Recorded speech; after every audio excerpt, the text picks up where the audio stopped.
Welcome to Mornings with Patricia. Happy Friday. It's almost 9:30 on Thursday night, and I just got home from teaching class, and uh, that's the ministerial class. We're doing the group ministerial class, the second year of it, and we're talking about prayer right now, and it was really interesting because we're reading the C.S. Lewis book, Letters to Malcolm on Prayer and Other Things. And Lewis was an Anglican, Church of England, and it's interesting though what he brings up about prayer, and even from a New Thought perspective, what that means, and when we pray, what does that look like in New Thought, especially I mean in independent New Thought, which is like sacred space. Prayer, we say that God is within us, the divine is within us, and so if we're praying, who are we praying to? Are we praying to ourselves? And I'm going to talk a little bit about that later, about an experience I had today. But um, yeah, I mean, the divinity is within us. There is only one, and so, the one that's praying is also the one that's listening, right? But it's the human self, that we've talked about this before, having the human experience and being on the stage of the physical world, and so I think in more mainstream, at least it was my experience when I was in mainstream years ago, that you pray to a God out there. And I know in New Thought, we say, no, we don't do that. But I think sometimes, on a human level, we do that because we need to get away from ourselves, right? Get away from our human selves and make a connection. And so for me, there's all forms of prayer, all different traditions, but I think it's the act of connecting which is so important.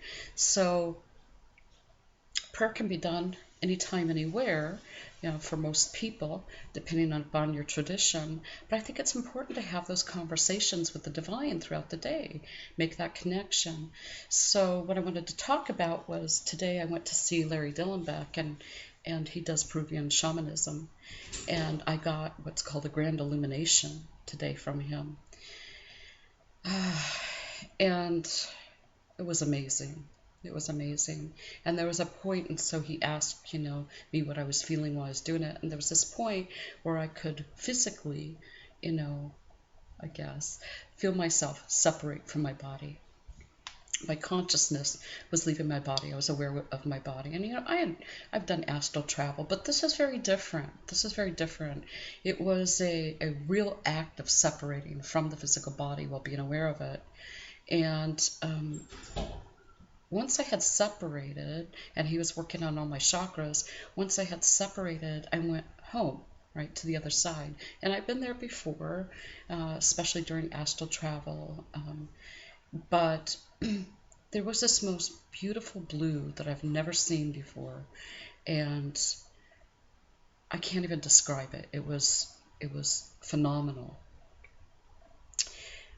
But what was interesting, what I found there today, was love. Now, that shouldn't be so interesting, right? Because that's what we think about when we think about the divine. But here's what was so strange. We think about love as a feeling, but my experience today was love was a thing, an actual thing that I could see now. And I don't know what representationally right now, I haven't researched it because I've been gone and working all day, but I don't know what representationally it means, but it appeared to me in the form of an obelisk. But it was a thing. It wasn't just a feeling. And all I could think of was, the divinity is a thing. Right? It has a presence. And I realized when I saw that the only thing there really is love. We may not be able to understand that while we're having the human experience all the time, but yeah, it was real. It wasn't just like, oh, I felt, I felt expansive and wonderful, but it was a real thing, a real presence.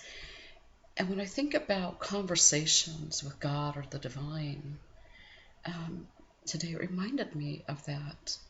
We are having a conversation with a real thing, a real presence of love.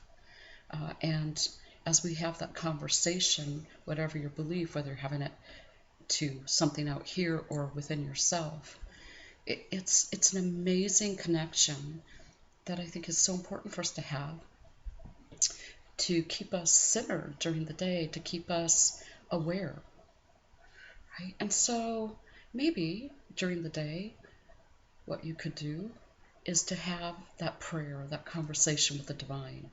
Whatever you're experiencing, whatever you're feeling, whether it's positive or negative, making that connection. That's so important to stay connected. I was talking yesterday, right, about what's spiritual and not spiritual, and I don't think there's anything that's not spiritual. But having that conversation, it makes it very real. It makes it very real.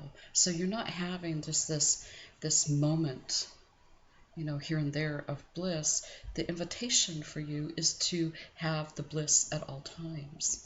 I'm just noticing tonight, it's been a really long day. I'm really tired. Sometimes when you wake in the morning, you're really tired, right?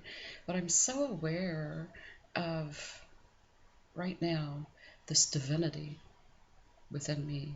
I understand my human self is having this tiredness experience, but the divinity within me is quite expansive and awake. So let's take a nice deep breath.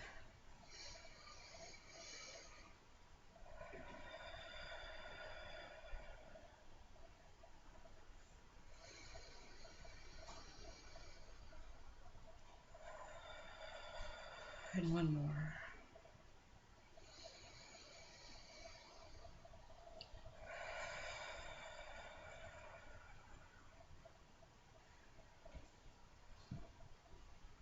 If you were to have the ability to sit down with Jesus or Buddha or Krishna or God or whatever in a physical form right now during your day, how would that make your day different? Would that be like this hierophanic moment, hierophanic moment, this big moment that would allow you to feel, oh my gosh, I have this connection. I'm connected. I'm having this real conversation, this real experience, with an ascended master, a teacher, whatever. But you can have that experience at any time. Now, you can call it imagination, you can call it whatever you want, but our five senses keep us from experiencing that which is beyond our five senses. So, I think if you engage in the actual act, and we were talking about this in prayer tonight too, is it just simply an act, or are you making a real connection? But if you engage in the act of having the conversation, then you get the connection of engaging in that act and believing at a deep level, right, that you're having that connection. And I would encourage, you to have a real conversation. So let whoever you're talking to, Jesus, Buddha, God, whoever, your guardian angel, let them be a good friend, right? What does a good friend do? They listen. Let them listen. And you just talk. You pour out your heart and talk, right? Whether you need to do this in your mind or you can actually be in a place where you can do that, like I'm doing right now. It's an important investment of your time. Why? Well, because it does keep you connected. It does keep you centered. It does keep it very real. And the other thing of it is, it gets everything that you have inside that you may have been pushing down emotionally, concerns, worries, whatever, and it gets those out, right? It gets those out of your field, and and you give it to the universe, and it's like that's why we have friends, right? So we don't have to, go through everything alone, so that we can share our joys, our concerns, or whatever. And your spirituality is the same thing. So whether you consider praying or talking, whatever, it's a real thing, just like that love that I experienced today. We were also talking tonight at class that the naming of things sometimes is can distance us, right? So if I hold up this sticky note and I say, this is a sticky note, it's always a sticky note, because once I've named it, that's how I understand it, and that's how I express it. So naming of things sometimes can be a limitation. So just be open to the experience. You don't have to name everything that you're experiencing. And sometimes when we have the great experience, the great, what do I want to call it? The super or supra spiritual experience, sometimes we can't name it, like the color blue, right? That I saw. Or I could tell you that I experienced love as a thing, but I can't really express to you what that means. Because, when I say it's a thing, you start to think of the sticky note, perhaps, as this being a real thing, or the chair being a real thing, or me being a real thing. And I'm not saying that it wasn't like that, but there's an in-between.